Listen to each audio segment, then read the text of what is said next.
কবি নীরেন্দ্রনাথ চক্রবর্তীর লেখা উলঙ্গ রাজা।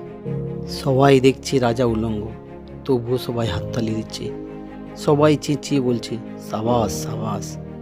কারো মনে সংস্কার, কারো মনে ভয়, কেউ বা নিজের বুদ্ধি অন্য মানুষের কাছে বন্ধক দিয়েছে, কেউ পরান্নভোজী, কেউ কৃপাপ্রার্থী, ভূমিদার, প্রবঞ্চক, কেউ ভাবছে রাজবস্ত্র সত্যি অতি সূক্ষ্ম, চোখে পড়ছে না যদিও, তবুও আছে, অন্তত থাকাটা কিছু অসম্ভব নয়।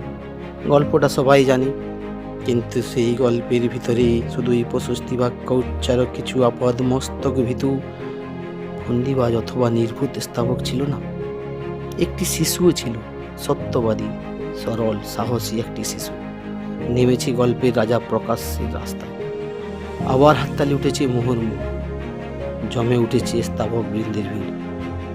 কিন্তু সেই শিশুটিকে আমি ভিড়ের ভিতরে আজ কোথাও দেখছি না। শিশুটি কোথায় গেল? কেউ কি কোথাও তাকে কোনো পাহাড়ের গোপন গুহায় লুকিয়ে রেখেছে? নাকি সে পাথর ঘাস মাটি নিয়ে খেলতে খেলতে ঘুমিয়ে পড়েছে কোনো দূর নির্জন নদীর ধারে, কিংবা কোনো প্রান্তরের গাছের ছায়ায়?